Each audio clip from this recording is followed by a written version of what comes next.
Love, peace, and light. I am up at 5:30 in the morning. Okay, boy, I think I'm recording because I don't want to forget what is going through my head right now. I'm recording because I need it for future use or whatnot. Right now, there's something going on in the atmosphere in the earth of the earth right now. Like, I feel something happening. I know the other healers feel it too. I got um, a healer reached out to me to join um, a class that he had. I couldn't do it right now because of work, but I'm trying to figure out how I can. I'm interested in two modalities of yoga: leaf yoga and qigong. Qigong, I was introduced by a brother Yarika, um, maybe 2, 3 years ago, when I was following his post. And then honestly, I got sidetracked by life because I started trying to, get my coins together and try to look for a property of where I could purchase and have land to grow food and, to grow food and medicinals that I thought I would need in my life's work. Um, and here we are. I've saved not enough that I would like to have saved, but I've saved enough that I can honestly start looking for property. The thing is trying to educate myself on looking for property so I don't get shysted or shafted. Um, there's something happening within myself. I think other healers are probably going through the same thing, but we don't, there's no way or no outlet to talk to other healers because most healers, unlike myself, are already solidified in the craft. They're already um, currently working, visibly working in the craft. But at the same time, because you're trying to make a livelihood for your family, we're all trying to protect our intellectual property in a way, um, which is you have to do it because even people in the spiritual community aren't 100% trustable at some points of time. Some people aren't. Um, and you have to be intelligent about the thing. But the fact is, when I was trying to crack the code of marrying spirituality and healthcare, that's what I'm trying to do. I'm trying to marry two different trains of thoughts and figure out how they fit in the puzzle cohesively. And at this moment, I'm being told, stay in solitude, which is confusing. I know why I'm being told to stay in solitude. The solitude is so that you get the answers that you need from the Most High.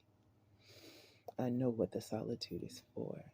And so it's easier to stay humble in solitude. I don't know how to explain that, but it is. It's easier to stay humble in solitude because you don't have to put on airs for someone else. And yes, spiritual people still have to stay cognizant of their emoticons or their emotions in action. Emotions like are it's hard to explain, but staying aware that it's not about you, it's about the collective as a whole, because collectively as a whole, this whole entire planet needs healing. And as I said before, the gifts of the ancestors choose the ones they choose. They choose you. So if you're a healer, you're chosen by the ancestors. And to try to explain that when you're chosen by the ancestors, it's like every little moment of your life, every little moment of information that you were given, every little moment of teaching that the ancestors gave you, like through illnesses or through people in your life that were ill, that move you to want to become a healer or to pay attention to it, or as you kind of were moved to that lane by the things that we experienced, or by necessity. And necessity is the mother of invention, they say. I don't know who the father of invention is, but definitely necessity is the mother of invention. It's not just a saying. No, right now, I'm telling you,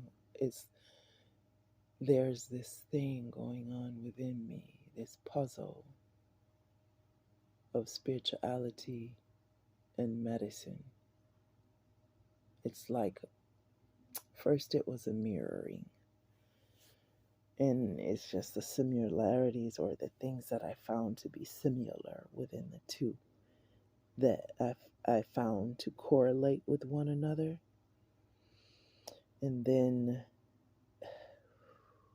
I'm telling you right now, I'm in this situation where I'm fasting right now because the spirit was like, look, you have to focus.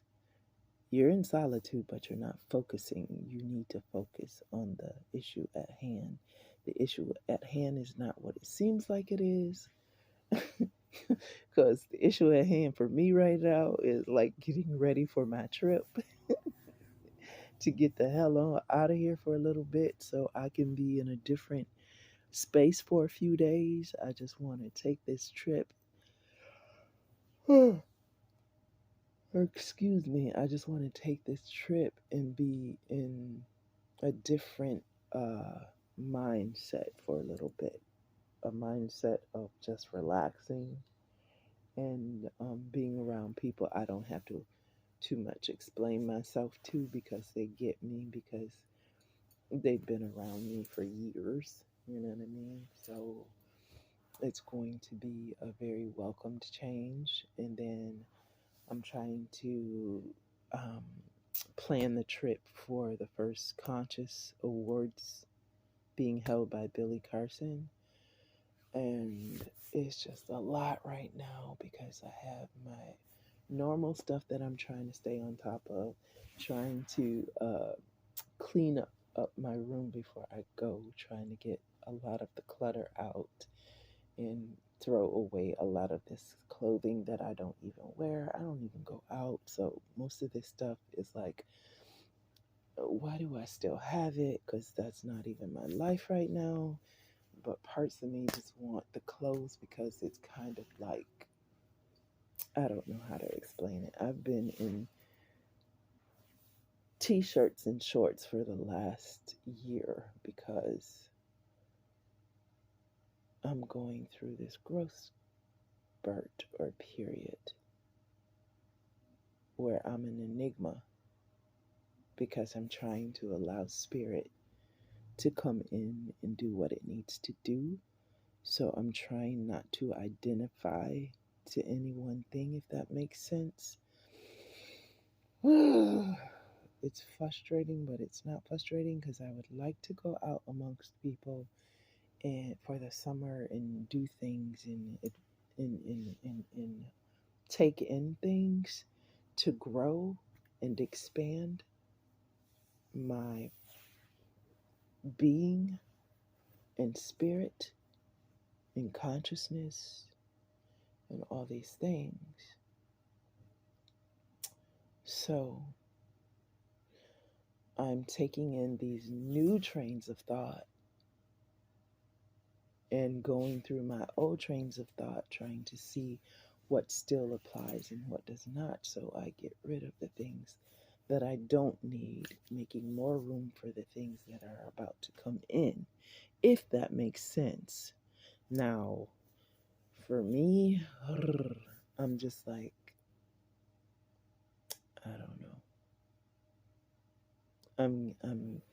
I'm trying not to get frustrated with myself because I know Spirit's trying to show me something, and it has to do with the facets of spirituality and these different modalities that spirituality takes to soothe you or to align you, to heal you, and to brighten your senses, if that makes sense. Like to expand upon in yourself, your ID or your personality, persona, whatever, in your spiritual self, in your the physiology, the physio, the physiological being and the spiritual being and the being, the purpose of said being, like my purpose. So if I were to explain to you my purpose at this point, it's like my purpose is becoming its own entity and it sits with me. And sometimes when it sits with me, it asks me questions, pertinent questions, questions I didn't know I ought to ask myself, you know? And right now in this time, I'm not really socializing too much other than with my children. And it's like my my children and I are on a wavelength that's a little bit different. It's like whenever I think about them, they usually come through and call me, and then they drop knowledge that the Spirit wants me to hear because Spirit knows that I listen, the people that I listen to intently is how it talks to me or speaks to me. So I listen intently to my children because I respect and I love them, you know?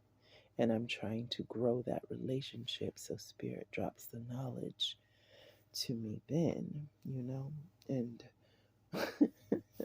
my daughter will say something like, "When are you going to do your hair?" Or um, she doesn't necessarily say those words, but in a roundabout way, she'll say, "You used to do this, or you used to remember when you used to do this, this, and this. I'm now going through it." And I'm like, "Oh, that's beautiful, whatever." And then she's like, "Well, why don't you go out and why don't you dress up?" What, she's asking me these pertinent questions because she knows me from another standpoint when I was a mother and a wife, and I constantly did visit, I constantly maintain a certain look in hair. I went to the beautician like once or twice a month. So they were used to seeing me a certain way.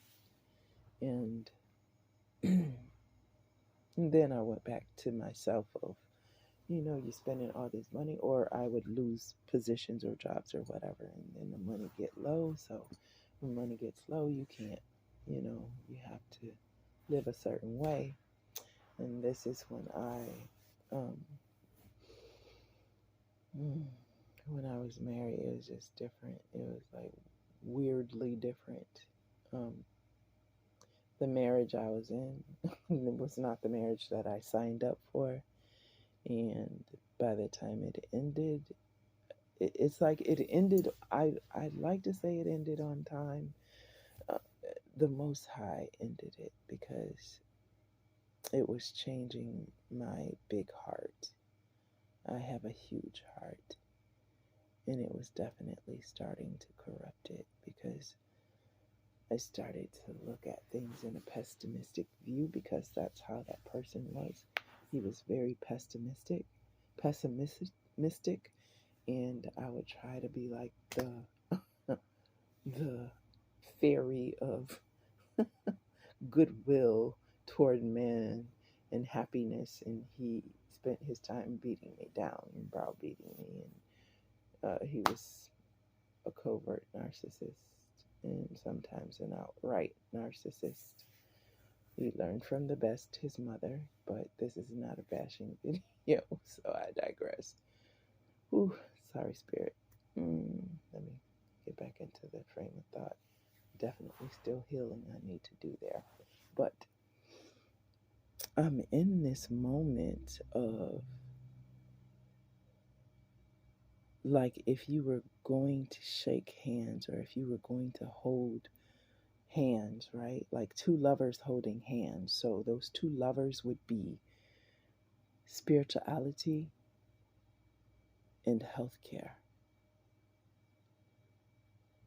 right? And they have this love affair with one another in my head, okay? And they're trying to get to know each other in my head, right?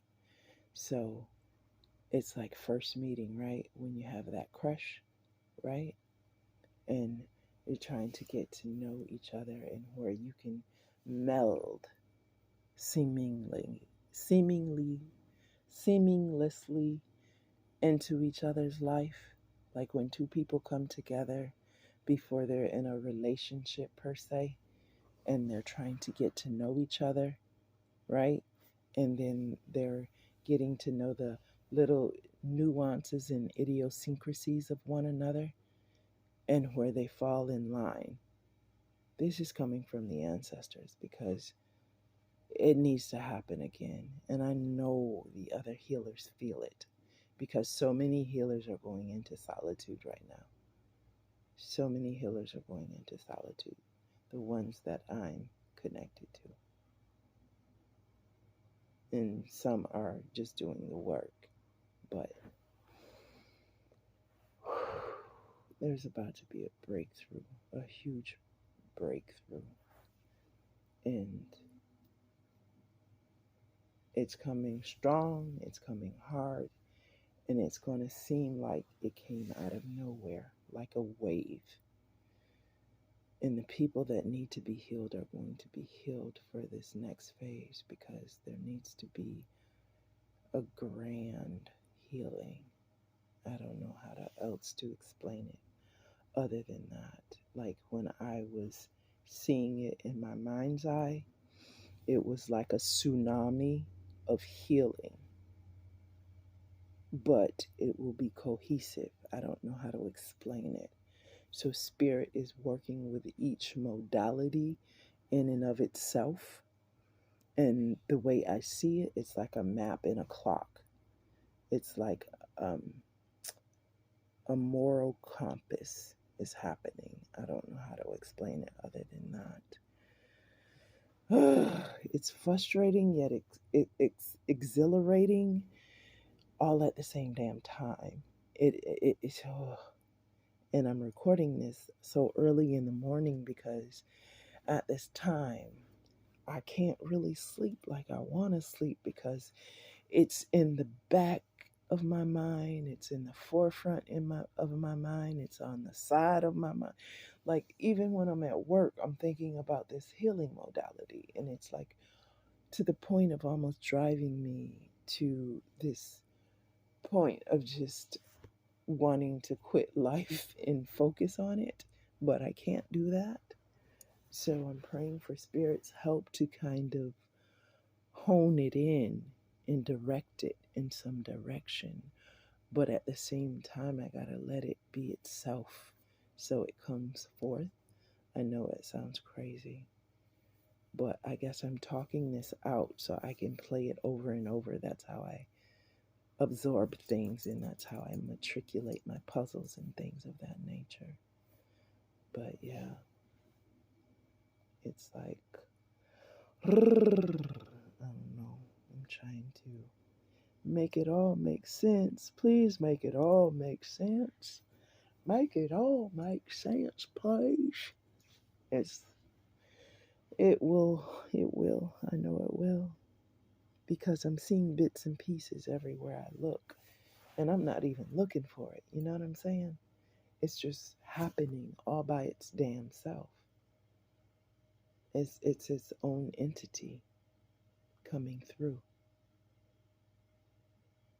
And never thought that spirituality was an entity, and I never thought that healthcare per se was an entity. But health is an entity, and it's all on earth right now. And it's changing the healers like Rubik's cubes. It's like, you know what I'm saying? It's like when you work a Rubik's cube into all these different facets, that's what it seems to be doing with the healers right now. It's like bending, turning, molding, grinding us into the shape that we're all supposed to be in some kind of way. It's like only there but by the grace of the Most High. Like, I don't even know how to explain it other than that, man. It's phenomenal right now. Very, very, very, very phenomenal. Mm-hmm. Baby. Whew. All I know is I'm gonna keep on doing this show, trying to get into this yoga so I can calm myself down, and I'm trying to learn about all these different modalities so I can try and lend myself to what's happening in a more disciplined fashion, if that makes sense. It might not make sense, but look, I ain't never did this before, and this has been done before, but I don't know where, I don't know how, I don't know when or why. Ugh, ugh, namaste.